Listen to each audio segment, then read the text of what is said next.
Hello, everyone. Welcome to another episode of Talkin Transition. And today we are chatting with Linda and Bucky. And so they're going to tell us their story and share a little bit of their journey, their autism journey with us. So welcome, Linda and Bucky. How are you two doing today? We're doing great. Thank Tremendous. you. Yeah. Awesome. Well, tell us a little bit about yourself. I can start. I'm Trey's mom. My husband and I adopted him at 9 months old from Russia, and we knew there were some delays. So there are usually adoption-related delays when you adopt a child, especially from a foreign country. So at first we really thought it was adoption-related, and then as time went on, we realized that there were missed milestones and some different things going on. So we have written a handbook. I started it. My husband helped a lot with it, that shared our journey from when we first started to wonder what was going on all the way through. Now our son is 21 years old, and just the ups and downs and all the resources that we've learned about along the way. It's a lot more than we ever thought that would be available out there, a whole lot more. We've just learned so much about parents of children in the spectrum, all the different ways that it can manifest in our kids. Yeah. More experience, I guess, around boys with autism. I'm learning about girls in the spectrum too, because I have the opportunity to work with special needs kids at our local high school a little bit in the last few months. But so I'm Trey's mom, and we've had Trey ever since, like I said, he was 9 months old, and this is Trey's dad. Yeah. I'm Trey's dad. Hi, Trey's dad. And Yes. I'm going to tell you, I did get an opportunity to meet Trey, and he is just so, a well-mannered young man. So you guys have been doing, I would say, a great job, because he was very attracted to my little fidgets at the table during the 5K. And so, kudos to you guys for, one, adopting, because that's a big milestone, I think, in any family's life. And so it's an extra special blessing that you sort of get from the world. So I think that's awesome. But so I feel like sometimes, because I didn't know that he was adopted, so you not knowing that family history, or how much access to the family history did you all have? Precious little. Not very much. Biological parents' height and basically like eye color. His father was a locksmith. Yep, not too much. Wow. And our son was the third of three children.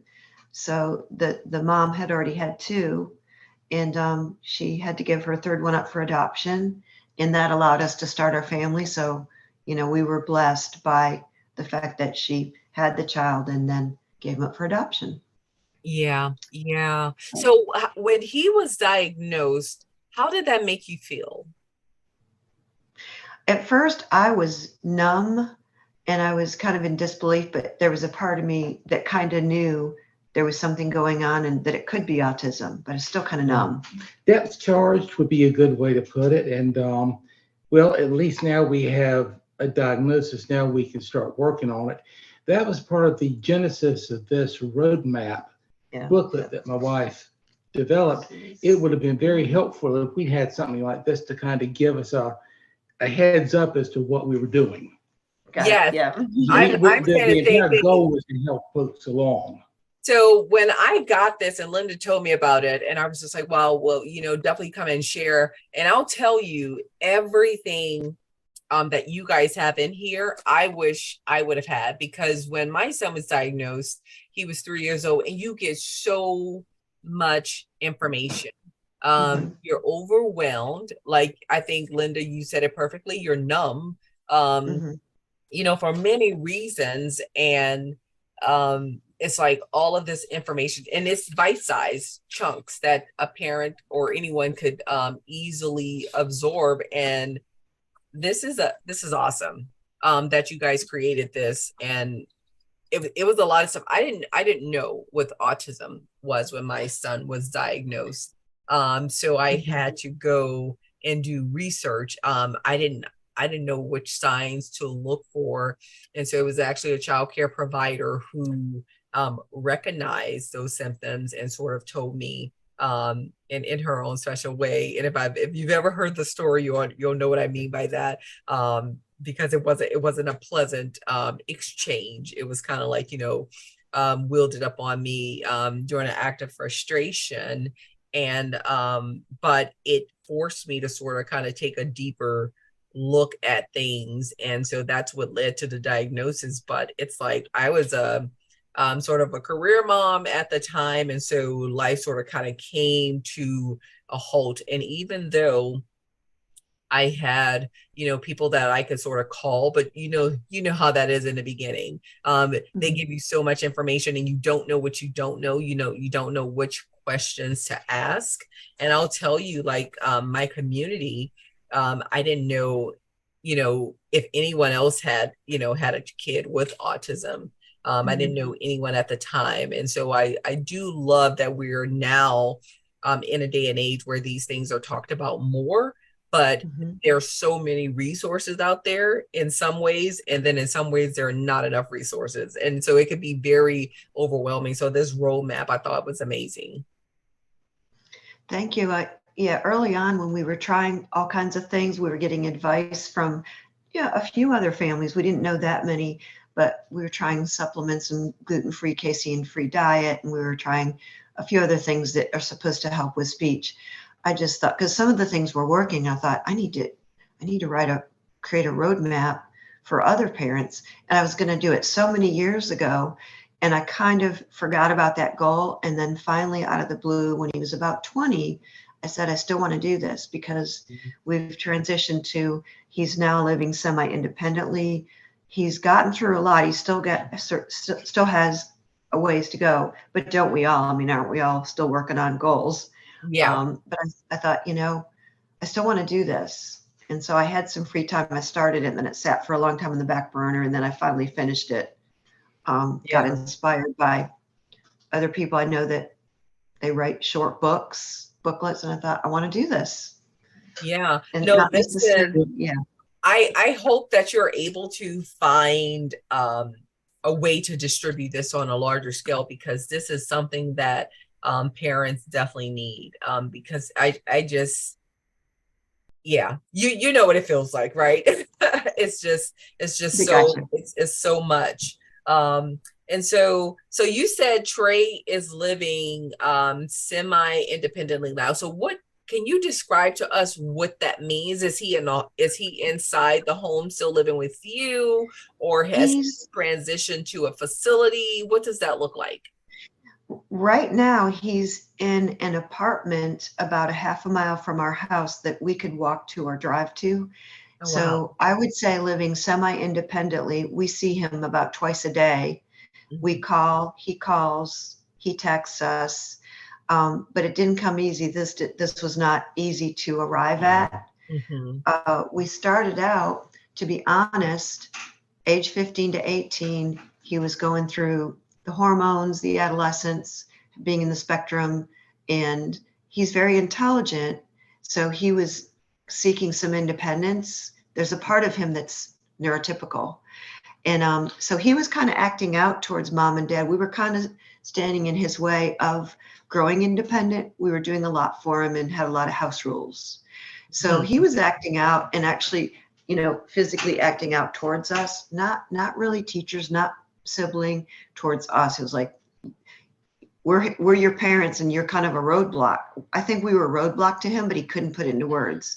So we said, let's move him out of the house. Like every other teenager, he wanted to spread his wings. He wanted to have more autonomy. Yeah. And he didn't have the wherewithal to process those emotions as if any of us do at that age, but much less be able to really articulate.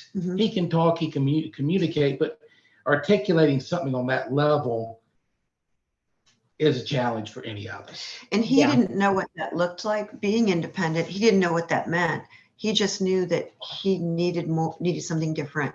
So we really researched for about a year, and we found a supported residential apartment that was about 25 minutes away. And we applied, and he finally got accepted. It was a long process.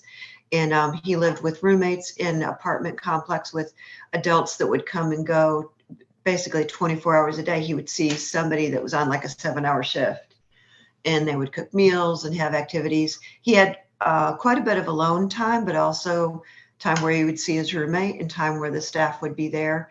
And it was a really busy place. A lot of people coming and going. And He liked that. I think he liked it. He liked the activity.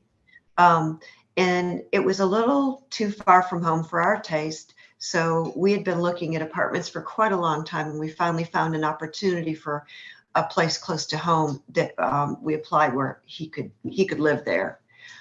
So he was, during the whole pandemic, he was in the supported residential, and then we moved into the apartment in November over a year ago. And so he's been in the apartment a year and a half. Yeah, a year and a half. This November will Wow. be 2 years. And we've gotten to really learn a lot about him. He can do quite a bit. He's been doing laundry lately because I've spent less time with him than usual. And he ran out of clothes in his clothing bin, so he's been doing laundry. And I'm like, he can do laundry. It might not be perfect, but he can do laundry. That is the thing I think that we've learned along the entire way. Our kid, Trey, and I think generally it's a broad generalization, they can do a whole lot more than we maybe think they can. And the challenge becomes, how do we create opportunities for them to do something different? I mean, when he was young, I had a bright idea one morning. I went upstairs, he maybe 4.5. I laid out a red shirt and a blue shirt and said, son, which one do you want to wear, the red shirt or the blue shirt? Mm-hmm. The red shirt or the blue shirt? He looked back and forth, and you could just see the smoke rolling out of his ears, and he reaches up and touches one finger. He wanted the red shirt, giving him an opportunity to make a decision. Yeah. And we did a lot of things like that.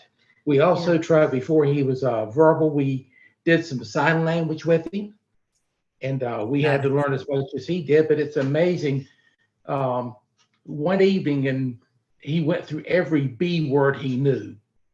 And we're thinking, he's going through, you realize he's going through all the signs with B words.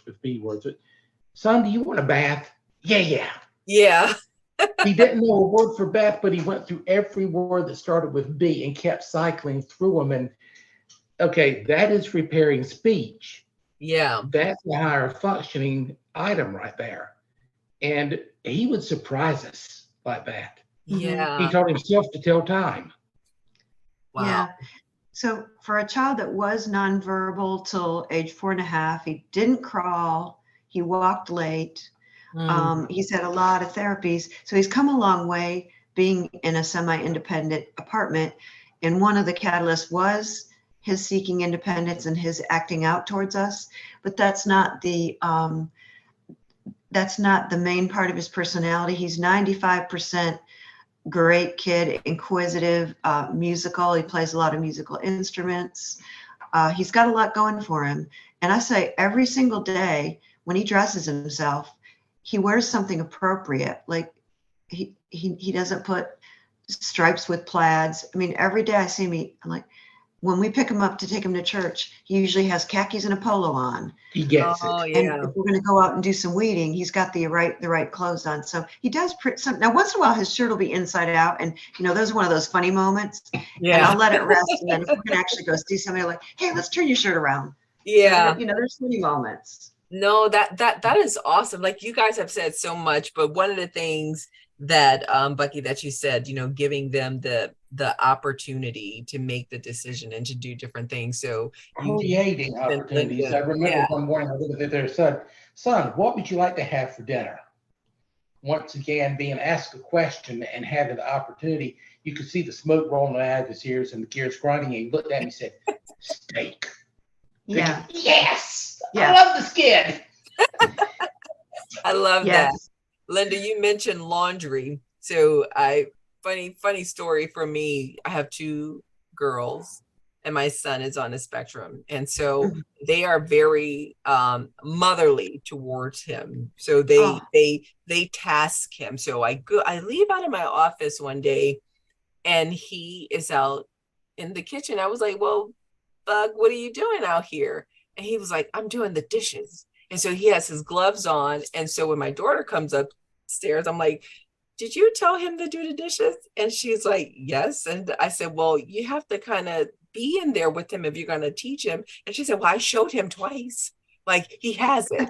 And sure enough, he did Yeah. it. So now he has 2 days a week that he is required to do at least fill and unload the dishwasher. But they said, well, we're not doing his dishes forever. Like so they yeah. gave him the opportunity. But me, I'm just like, okay, well, he needs a little guidance. And they're like, no, no, no, he's good. So I realized that too sometimes as a mom my fears or my things can be actual barriers, to him and actually achieving some of those things. So I love that he's living in this home and he has this independence because as much as we love our children, we are not going to always be here. So the fact that he is gaining these tools and these skills, it's amazing.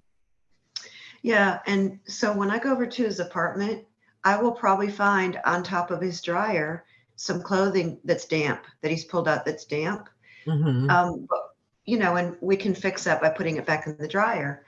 But Or he fit. can learn by wearing a wet shirt and feeling that it's wet and realizing, oh, I should put this in the dryer for longer. Like the whole experience of that, it's good for them. It's good for your kids to wear a damp shirt. Yeah, I was gonna say now I've worn some wet socks before. Yeah, yeah. Yeah, you learn by feeling and doing, and the sensory part of it does affect them, and there's teaching moments for sure. But he's 21. We're trying to treat him a little bit more like he's 21 because he's got scattered skills, and that's something it's briefly mentioned in the handbook. A Mhm. child in the autism, their scattered skills can range, like Trey's 21. He's got skills that scatter down to age 10 or 12. Mhm. And he has some abilities that are above age 21. I can't specifically name those, but there's times when I'm like, he's beyond his years with this. Maybe with the music, I'm not sure. Maybe with how easily he'll pick up on some things and his built-in GPS. But yeah, they're just they have a whole range of abilities. Yeah, yeah. So let me ask you this. You guys, you adopted Trey at 9 months, you bring him from Russia to the US. What did your support system look like? Did you have family and other people that sort of kind of come in and help you? And you mentioned church. Do you have a church family? Like what does your community look like and how supportive have they been while you guys were raising Trey? We don't have any family here in Richmond or in the surrounding area. So we start off by saying that we couldn't lean into our families of origin. Originally, there was a grandmother on each side and grandfathers too, living a distance away. So there were visits where he got to know grandmothers, and that was good. Yeah, very good. Kind of long distance, though, but I'd say, yeah, we leaned into church. A few other families with people in the spectrum, but not as much as we would have liked. Neighbors, our next door Neighbors, they were neighbor great. at our other house jumped right in and helped, and Yeah. she was a kind of a babysitter caregiver off and on for years. Teachers, most of his teachers and aides have been incredible from day one. There's been only maybe two that weren't as helpful, and they were just there for 1 year in the position and didn't get to know him or us. But most of the teachers were there for years, and they know Trey just in and out, upside and down. They just were mostly positive about Trey. So yeah, the school system, Church family was family. really, really, really good. Mhm. Trey has a lifelong friend out of that experience. That's awesome. That is awesome because that was one of the things I think with my son I worried about if he would make friends.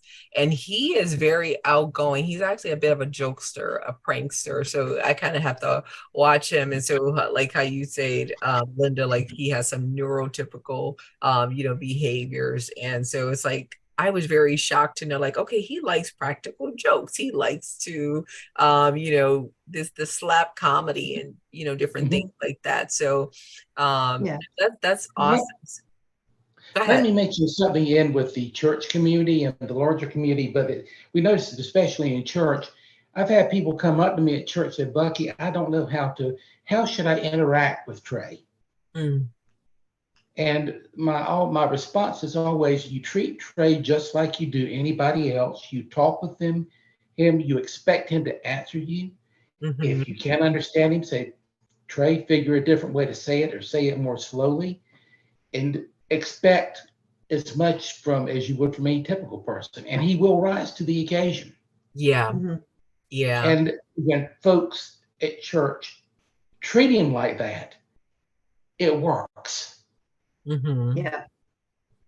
And he has a sense of humor. He's Oh, outgoing. God. So he's similar in that he likes Slapstick. direct slapstick, Three Stooges comedy. And for years on Sunday Oh, nights, we that's would the watch America's classic. Funny.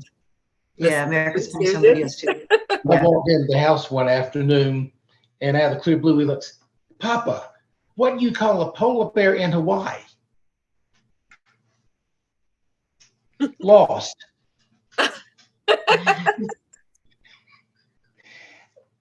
I about busted up laughing at him. I never saw that one coming. Yeah. No, that's awesome. So has he expressed a desire to have a job, or do you think that's something he'll be able to do because he's living semi-independently? And Yes. Yep. He loves to be busy. Because he loves to be busy, we mostly keep him busy, and he's in a career training program. It's 3 years of landscape and life skills training with our county, with Henrico County. So he just finished year 2, so he's got one more year. And wow. this last year is going to be really like externship focused, going out on the job site with job coaches and really getting down to the nitty gritty, of having a job, part-time job. And this summer we're going to go visit a farm that lets you volunteer and get your hands dirty. So we're going to go to that, see if That's he likes it. awesome. Maybe they'll take him on after his last year. Maybe this farm will take him on. Yeah. Does he love We'll see. animals? He likes them. I would say he doesn't have a passion for them, because animals only interact so much.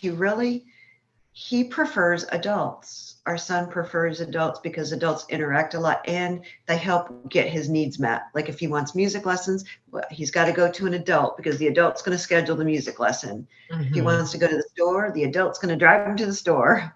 So Yeah. he likes his parents teacher. He likes his brother now because his brother's 19 and has a car.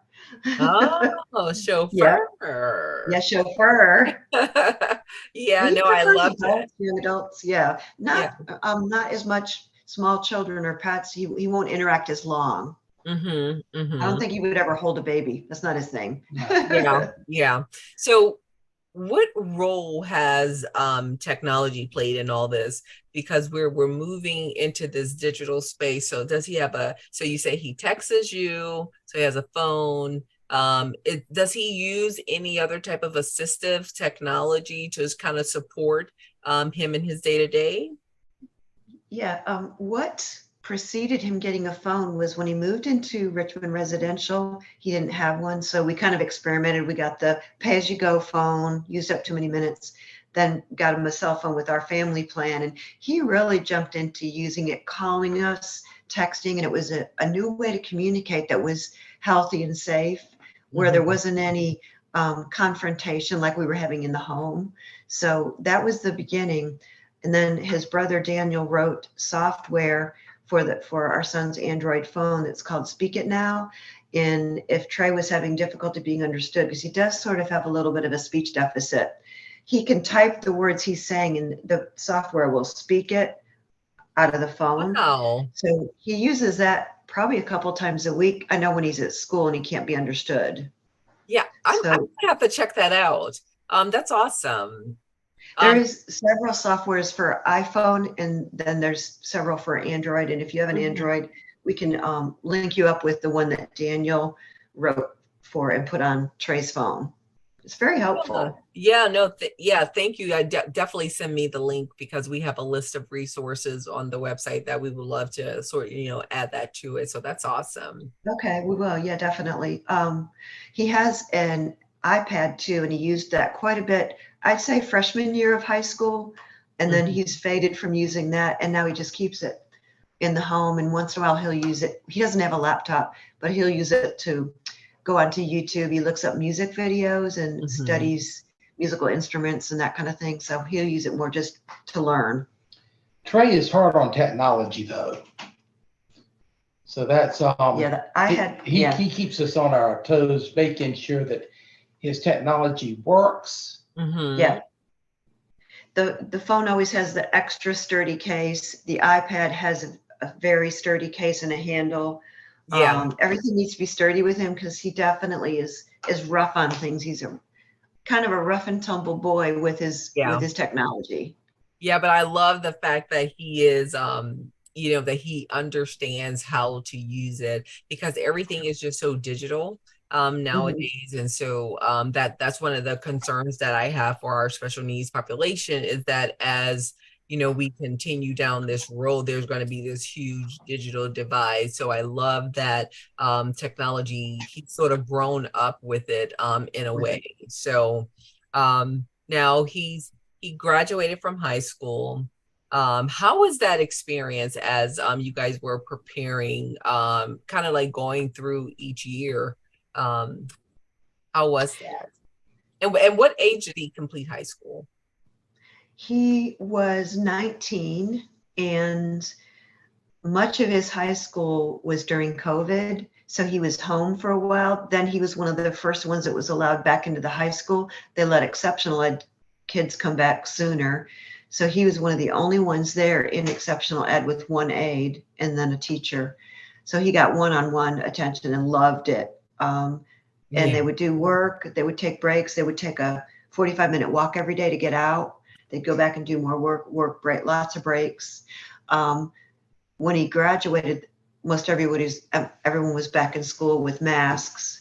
And then towards the end of his senior year, no masks. And he got to actually go to a full graduation, I think no masks Mhm. outdoors. So we were just happy to get through COVID, finish school. And then the very last week, we found out about this program where he could continue for 3 more years in the county, in the school system. The bus is available, the school buses are available for him, and he gets the bus ride home. I bring him to his program in the morning, and he rides the school bus home.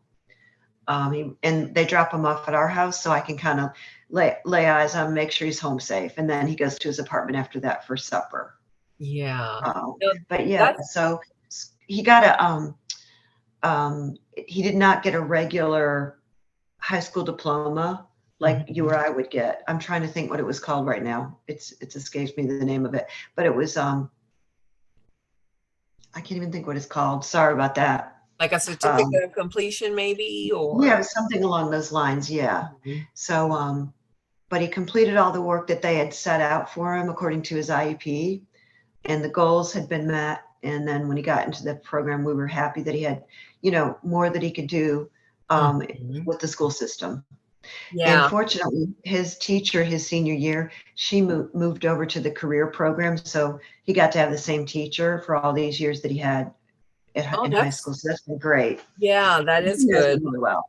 And I love that too, that he is being equipped with the tools to to make a living for himself. And I Mhm. think that's so important to have those skills because even though we see the technology sort of taking over in some industries, the landscaping, other different things like that, working with animals, these things, Mhm, I don't think can be replaced. I haven't, seen mhm. where technology can sort of come in and take over those things. So I love that he is being, able to make a living for himself, because that's going to, really matter as he continues to age and, move on into adulthood. So Yeah, I do see the technology is mostly good. What I'm seeing in the school system as I'm helping other kids in the spectrum, um, as long as they don't have too much, if they have too much technology in their day, they could end up stimming off of it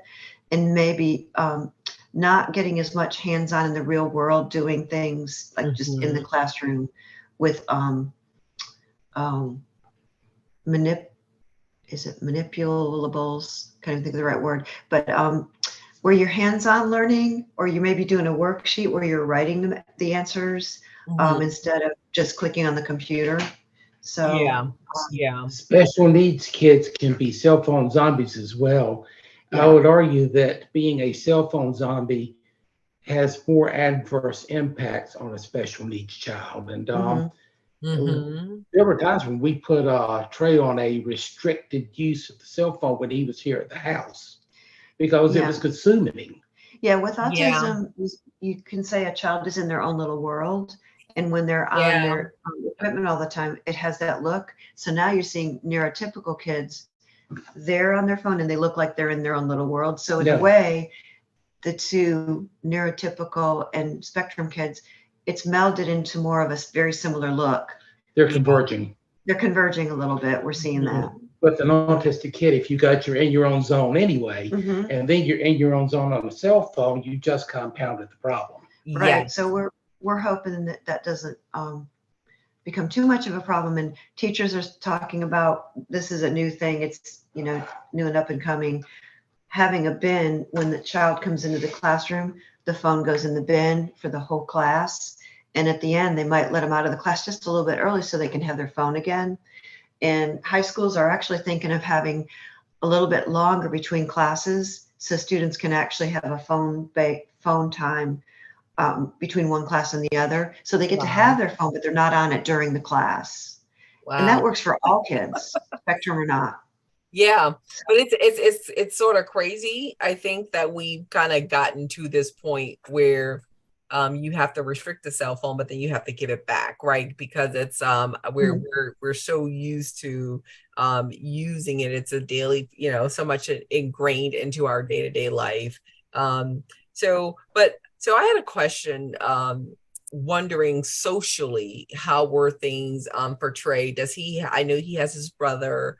Um, what does his friend circle look like? Does he have friends, or is he more introverted? Does he sort of like being by himself? I know you said he liked being in a Richmond home because there were a lot of people there. He likes being around a lot of Mhm. adults. So how is it? Is he making friends? Um, Not really. Whoever we place in his life, he loves. He loves people.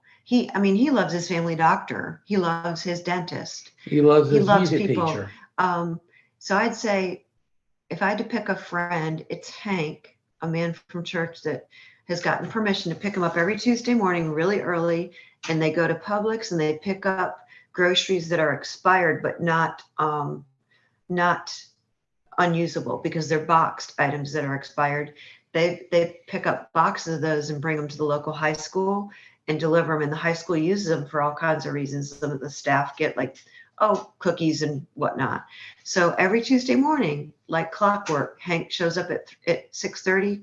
Trey's dressed and ready to go. He sets his alarm the night before, and they are just buddies. And they go and do that run, and it's just this dependable thing that always happens. And they I don't know how much talking they do, but if he, let's say he doesn't have a warm enough shirt on, or maybe he doesn't have a jacket on, Hank will call him out and say, hey, buddy, it's a little bit chilly out. Do you think you should have something else on? Like, he'll guide him. yeah, that's And amazing. That's yeah, amazing. so and that's been going on for over a year. So Hank's his buddy.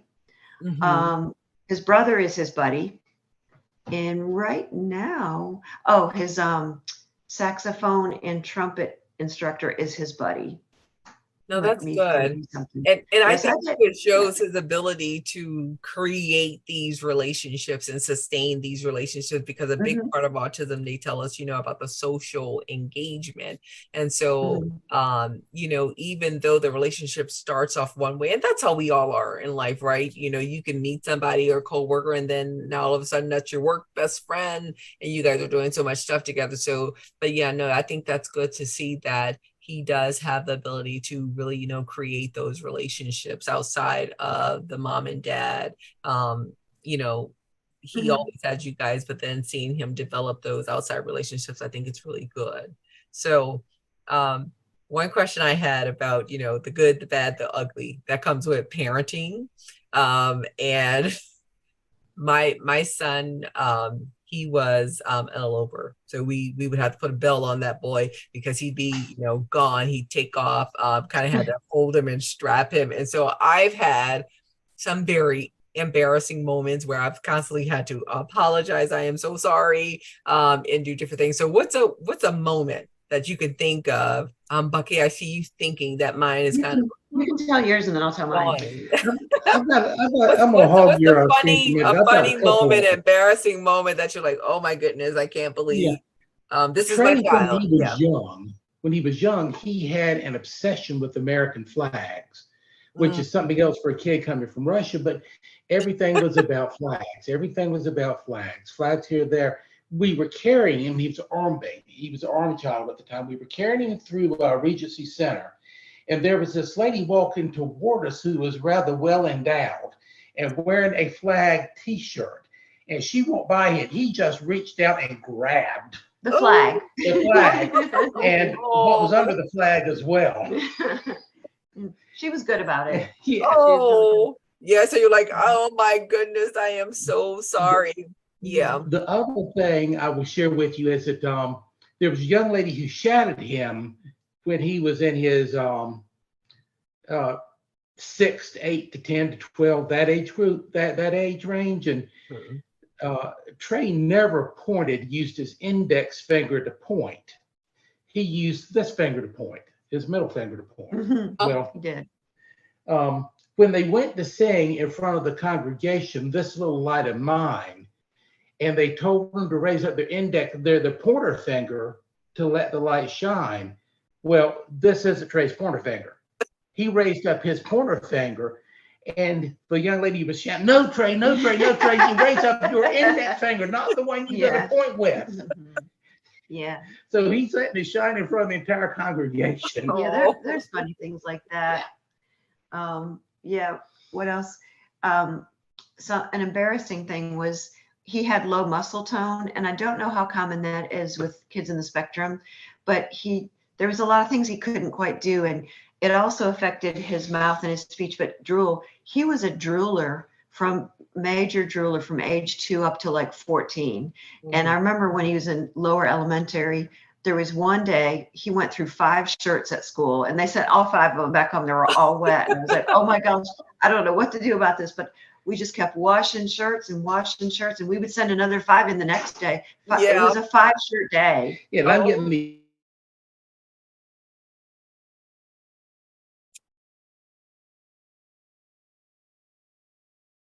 Laundry. yeah. And we didn't know if it was ever going to go away. And they put him on a medication that helped dry the saliva a little bit. And now he does not really drool. So I No. guess we're over. We're over with it. But yeah. and then one time he left a shoe. Somehow we got home and he only had one shoe on. Sometimes a shoe would just fall off. And where's the other shoe? Where We did don't it know. go? It's down in short pump somewhere. So things. And he's not necessarily going to always tell you, Mom, I'm missing a shoe.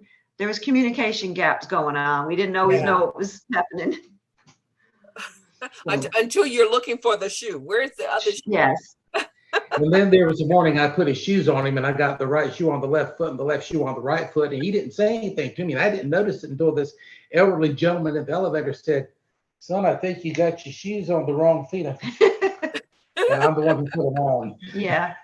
It's like we're There's just things like trying to make it out here, right? Yeah. Yeah. Wow. So let's say I'm a new parent or a parent of a newly diagnosed child with autism, what advice would you guys give me? God bless you. Let's get together and have coffee and share our experiences. That's good. I agree with Yeah. that. And one other thing is find your local autism society. Start going to the meetings. They have childcare for kids in the spectrum and siblings. They did. It's changed a little bit, but the meetings were so good. And we met other parents that were going through it. You learn how to fill out forms, how to apply for Medicaid and the waivers, how to get help. Maybe doctors in town that are more autism friendly than others. The Autism Society is good. And then they can, if you meet one or two other parents there, all of a sudden you've got a conversation started and you've got something in common immediately. I would throw something, yeah, I would agree with everything Linda said. I throw something else out there. All of the organizations and the fairs and everything, they're heavily dominated by females. I see very few fathers out there that are there to talk to. Daddies can have a hand in raising. We parent differently from our wives, but it's just a different way of doing it. We can contribute just like the mothers can. That was the reason I insisted on putting the dad tips in the Spectrum Handbook. I love and that I want to write a companion to it, dad tips for the Spectrum Handbook roadmap. And hand in hand with that, the Autism Society has been revamped and it has more a lot of groups. One of them is a dad's group. And I think that Bucky would be great to join that because he could be a dad that's helped to raise a child all the way to 21 and got it kind of fresh in his mind, what we did, what we didn't do. Yeah. But, he could share this handbook, but also if he compiled the dad tips, the guys would love that. Yeah. Yeah. No, I love that coming from the father's perspective. And that was what dads, there's no talked about. Up until recently, I don't think there's been much place for dads to plug in. And we know several marriages that have fallen apart because of it. It seems like it just didn't work. The autism has an entirely different emotional impact on daddy. Yeah. And include us. Please include us. Yeah. And start those dad groups. Yeah. The dad's got to start include the us early. Yeah. Because you do see mom at the forefront of this movement. So I love that you that you mentioned this. And there's this gentleman, his name is Paul Carroll, and he has this. I don't know if you guys have ever heard of the Autism Advocate, but sort of kind of long. Yeah. Okay. So he is, actively trying to get, fathers involved too. But I love, Bucky, that you mentioned that. Like my husband takes a very active role with all the kids, but definitely with my son. But I think moms, we have this whole sense of we have to make it right. Because I'll tell you, for me myself, I felt a lot of guilt and kind of shame and blaming myself, like when my son was diagnosed. And I don't know if other mothers kind of go through and feel this, but I kind of felt like for a long time that it was my responsibility to sort of kind of make things right. So I love that you mentioned, involve us, make dads, it's part of our job too, to help with this thing and to carry the burden. Trey and I used to love to go, we still do love to go to the grocery store together, go to Lowe's together, go to the mall together, go out driving in the truck together. Yeah. I love that. And I love that when I asked what advice would you give, you said, let's have coffee. To me, that said, I got you already. So even I'm newly diagnosed, but you've given me a community already. You've let me know by saying, hey, let's have coffee, let's share our experiences, that I'm not alone. And I think a lot of parents or we got your back. To know that you are not in this by yourself. You don't have to do it by yourself. And then Linda, when you mentioned, our local autism societies, that's very important. And I'll tell you, I never really engaged or connected with my local autism society until I, created Thrive with Artie. Like I didn't really know much about it until I start actively sort of seeking out the resources, because in my area, where I was at the time when my son was diagnosed, it wasn't really anything out there. So I love Mhm. that, you shared that, because sometimes of course, you don't know what you don't know, but Right. having people that openly share, hey, this is where you go get these resources here, and you have people that's willing to sort of walk the journey with you. I think that's Right. important. Yeah, and the Autism 5K is actually really a good way. My original reason to go was twofold. One, we're an autism family, I'm supporting it. And then two is I started running about a year and a half ago. So I ran it last year and then I ran it this year. But I don't necessarily have to go now to run. I could go as an advocate and representative of an autism family, see if I can set up a booth for us to be at, have the book, have resources, and even have a sign up sheet for moms and dads who do want to meet for coffee. Yeah. Because there's other places I can run 5Ks now, and I can just be there at a table. I wanted to do that this year, but I didn't know how to do the table and run. I saw some people doing it; they did both. I don't know if I can. Yeah. I'm sort of focused, and if I'm there at the table, I think I'll just be all about talking to people. And that's what But we yeah, need, though, Linda. Like, we need you, because I'll tell you, if you are a mom or dad with a newly diagnosed child, 21 seems a long way away. And so yeah. to know that, hey, there is, the journey continues, and then to meet someone, he's going to be 40 one day, and you may be still, sharing your journey in a different milestones, because, you know, every year there's a new phase, a new height, that we're trying to reach. So to know that it's possible, because it can seem like a long way to try to stay encouraged along the way. And I think Oh yeah. sometimes you have I some people remember. that I give cried. up You on you the whole thing. cry. You'll cry. I cried. We applied for Medicaid and it didn't go through. And I called my friend Tina. She's a mom of a young man with autism who was older than our son. He was quite a ways further along. And I just cried. And she said, "Oh no, you got to try again. Apply again. And there's something here you need to fill out this way." But you have to. You cry and then you try. I like You that. do. You cry. Yeah. I I usually cried have a many snicker tears. in between that. I'll And cry, have snicker. a snicker, and then Yeah. Yeah. But it's not all fun and games. There's tears and it's, then there's laughter yeah, too. There's yeah, frustration, there's lots the of entire gamut tears. of emotions. Yeah, lots of tears. And you wouldn't have the intensity of emotion if you didn't love your kids so much. Yeah, Right. yeah, That's that people I don't love don't get under my skin like that, or they don't elicit that level of joy or that elation when a goal is met. Right. Yeah, when they meet a goal, you really want to celebrate, you know. yeah. I Wow. remember when Trey said his first unprompted 2-word sentence. It was about the time he turned 5. We were out at Stony Point, and I didn't know whether to go down on my knees bawling or whether to try to do cartwheels across the parking lot. Just really torn on that. Yeah. An unprompted 2-word sentence. Yeah. That was a big victory. Take that any day. Yeah. Mhm. Ma'am. Yeah. So, And that's important to know too, is like those small milestones, to celebrate the small wins. And I think that becomes so important. Yeah. yeah. So what age is your son? He's 12 now. 12. That's a good age. That's a Yeah. good age. Yeah. He is I used to be his stylist. I've been fired. So now You're fired.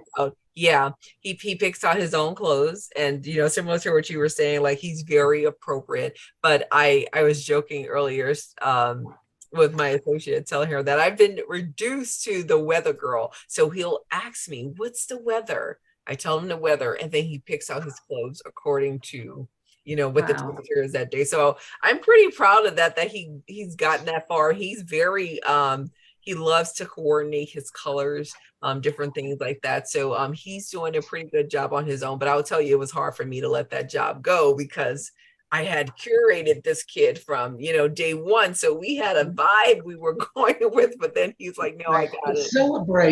Celebrate the fact that he has got the wherewithal to plan for his day. Yeah. I mean, that's the big deal. You are assisting him with planning now. Yeah. Executive functioning. Executive functioning. He's planning. That is celebration right there. You've been fired as a stylist, but now you're involved in his helping him make decisions. Yeah. That's a step up the rungs. When they care about how they look and their style, that's actually a huge step towards career, because you got to look. I mean, for some careers, you got to look the part. That's going to take him a long way with whatever he does. It really, really will. Yeah. So, looking good. We can't all go around dressed up like Lieutenant Columbo. Right. Yeah. All wrinkled and tattered and torn. So I had actually written down, I was jogging my memory. So one of our takeaways is that your child can always do more than you think they can do. They're always like a step above where you thought they were. They may not tell you, but they might just do. So that's, he once in a while he'll just surprise us. And I'm like, he did that. The other day he came home from church and he just got his trumpet out and played the last song he heard. He just played it. I'm like, wow. Oh yeah, I should know he can do that, because he's done that before, but it still surprises me each time. Yeah. They just, whether it's music or whether it's art or writing or remembering the calendar. Our son's he's a calendar guy. He just knows the calendar, and he'll tell us about doctor's appointments coming up and stuff like that. Yeah. Wow. Your child can do more than you think. And the challenge becomes just sitting down and writing, okay, how can I give him opportunities to plan? How can I give him opportunities for autonomy within boundaries? Yeah. And you will truly be surprised. Yep. And some of what happens, we just call them miracles. The fact that Trey talks and he finally walked, and when he finally was fully potty trained, to me that was a miracle, because I was sure he was going to be in diapers till he was 18. I was certain. But no, by 6 he was fully potty trained day and night. Once in a while we'd have a little on a trip when things would change, the routine would change. Once in a while there'd be a little wet spot in the car. But I'll share something else with you. We the first time he showed jealousy, and we didn't recognize it for what it was initially, but we taken the dog into the pet shop, and we got a shaver so we could groom the dog. And Trey tuned up, and he came out. He was fussing, and it took us a while to put 2 and 2 together. He's jealous that the dog got something that he didn't. Here's an emotion we haven't seen before. Wow. Yeah. So, okay, now let's help him process this emotion. We'll buy you a trimmer too. Well, he ended up getting eventually, a face trimmer, and that's another whole thing. When they're 21, they got to learning to shave. That would be another whole conversation for us to have with you when your son is about 19 or 20. Well, he's already declared he does not want any facial hair. He knows. Yeah. He's like, that's good though. He's going to make sure that doesn't happen. He's going to make sure he's clean shaven. Yeah. Motivation. Yeah.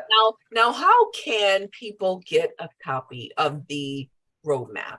Because again, I wish I had something like this in the beginning, because it's not just about your experiences, but you guys gave definition. You described words like that people I wouldn't have known immediately what ABA therapy was, because my 3-year-old didn't really require. We didn't either. Right. It's like so many different things that, and you literally, I mean, you're even talking about sports, you're talking about dating, safe interactions, things like that. So how can parents or caregivers, anyone get a copy of this?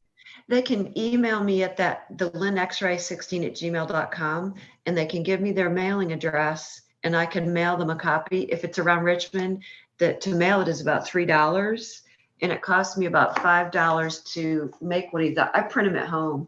So that's, $7 or $8 if they want to. Once we've agreed I'm going to mail it, they can Venmo me. I can give them the Venmo ID. And basically, it's covering my costs. This is not a moneymaker. I'm sharing this. Same with when he does his dad tips. And there's probably going to be some other kind of manual we write in a couple years. But for now, that's what this is to get out to moms and dads and just help them through the whole process. Yeah. But yeah, so the email address, email Linda at the linxray16@gmail.com. And then I can, because I've mailed out about 7 since the transition fair that I was at. So yeah, families are starting to get them. That would be linxray16@gmail.com. Yep. And I'll make promise sure that we write it out and share it on here so that way the viewers can see and get that information. Okay, great. I appreciate you both, Linda and Bucky. You guys are my friends now, so we are connected. And thank you for everything that you shared tonight. You're welcome. With our audience. So thank you guys so much. It was a pleasure to have you. Thank you. We look Thank forward you so much to seeing you at another event, maybe the Autism 5K next year. Yes, and I'm going to the duck race too. So if you're going to be at the duck race, I'll be there. Okay, I'll look that one up. Great. Okay. Thank you so much. We'll be in touch. All okay. right. Thanks. Bye-bye.